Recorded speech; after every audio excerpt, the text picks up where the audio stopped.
दोस्तों आज हम सफ़र कर रहे हैं जम्मू पठानकोट नेशनल हाईवे के ऊपर। जम्मू से 30 किलोमीटर का सफ़र करके आपको आना है यहाँ स्वाखा मोड़ पे। इस तरफ जम्मू की ओर लैंडमार्क पड़ता है ठंडी खुई जो कि 7 किलोमीटर है। और अगर हम पंजाब की तरफ पठानकोट की तरफ ध्यान दें तो इस तरफ विजयपुर का मेन चौक जो कि यहाँ से लगभग 2 किलोमीटर होगा। और हमें यहाँ से मुड़ना है और जाना है स्वाखा मंदिर की ओर। अगर आप पब्लिक ट्रांसपोर्ट से आ रहे हैं तो आराम से आप किसी भी बस को इस मोड़ पे रुकने के लिए कह सकते हैं। इंटरस्टेट बसेस जो हैं वो यहाँ कभी नहीं रुकती हैं, तो उस चीज़ का आपको ध्यान रखना पड़ेगा। स्वाखा मोड़ से मंदिर का रास्ता लगभग 6-7 किलोमीटर का है।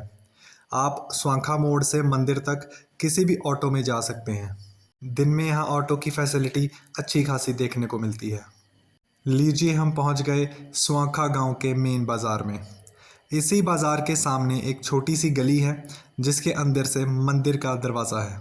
अगर आप किसी बड़ी गाड़ी में संगत के साथ आए हैं तो आप मंदिर के दूसरे दरवाजे की तरफ भी जा सकते हैं। मंदिर की गली में बहुत सारी दुकानें हैं जहां से आप धूप, प्रसाद, मिठाइयाँ और कई तरह के खिलौने खरीद सकते हैं। स्वाखा मंदिर का असली नाम बाबा सिद्ध गोरिया नाथ जी मंदिर है। इस जगह को बहुत से लोगों के जठेरे माना जाता है। हर साल यहाँ जुलाई में मेला लगता है जो कि 7 दिन तक चलता है। माना जाता है कि बाबा सिद्ध गोरिया जी एक राजा थे जिन्हें राजा गोरिया के नाम से भी जाना जाता था। राजा गोरिया एक अत्याचारी राजा था, लेकिन जब उनकी मुलाकात बाबा गोरखनाथ जी से हुई तो उन्होंने अपना सांसारिक सुख त्याग दिया और गुरु गोरख जी का चेला बनने का फैसला लिया। गुरु गोरखनाथ जी के कहने पे गोरिया ने 12 साल तपोवन में जाके तप किया, जिससे प्रसन्न होकर गोरखनाथ जी ने उन्हें सिद्ध गोरिया का नाम दिया। देश भ्रमण के बाद सिद्ध गोरिया जी यहाँ स्वाखा पहुँचे। यहाँ आके उन्होंने एक गरीब ब्राह्मण दित्तो और उनकी पत्नी माई मथुरा जी को अपना माता पिता बना लिया और अपने चमत्कारों से लोगों के कष्ट दूर करने लग पड़े। बाबा सिद्ध गोरिया जी के चमत्कारों की बातें दूर दूर तक फैल गई। कहते हैं कि गुरु गोरखनाथ जी अपने चेलों व प्रधान शिष्य कपला पीर जी के साथ जब यहाँ स्वाखा आए तो यहाँ सिद्ध गोरिया जी की ख्याति के किस्से सुनकर बहुत प्रसन्न हुए। लेकिन कपला पीर खुद को उनसे बड़ा शिष्य मानते थे और एक ऐसा समय भी आया जब कपला पीर और सिद्ध गोरिया जी के बीच में मल्लयुद्ध हो गया।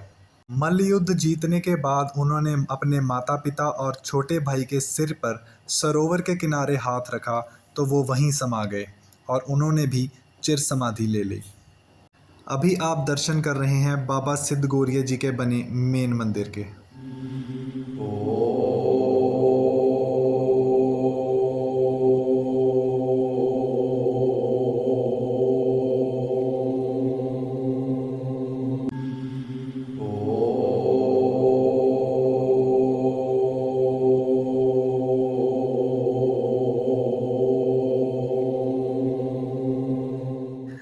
कहते हैं जब बाबा सिद्ध गोरिया जी और कपला पीर के बीच में मल्लयुद्ध हुआ तो बाबा जी ने कपला पीर को लगभग 1.5 कोस दूर राहड़ा गांव में जाके फेंका, जहां आज उनका मंदिर बना हुआ है। ये मंदिर स्वाखा मोड़ से जब आप स्वाखा की ओर आते हैं तब रास्ते में आपको देखने को मिलता है। अगर हम इस जगह की बात करें तो यहाँ बाबा सिद्ध गोरिया जी के मंदिर के अलावा बाबा सुरगल जी, शनिदेव, महादेव और अन्य देवी देवताओं और गुरुओं के भी मंदिर हैं। ऐसा माना जाता है कि इस सरोवर में स्नान करने से आपके रोग कटते हैं। ये है मंदिर का दूसरा बड़ा वाला गेट। अभी आप दर्शन कर रहे हैं उस कमरे के जहाँ पे अलग अलग देवी देवताओं और गुरुओं की मूर्तियाँ स्थापित हैं। कमेंट सेक्शन में आप मुझे ज़रूर बताइएगा कि आपको ये वीडियो कैसी लगी। वीडियो देखने के लिए धन्यवाद।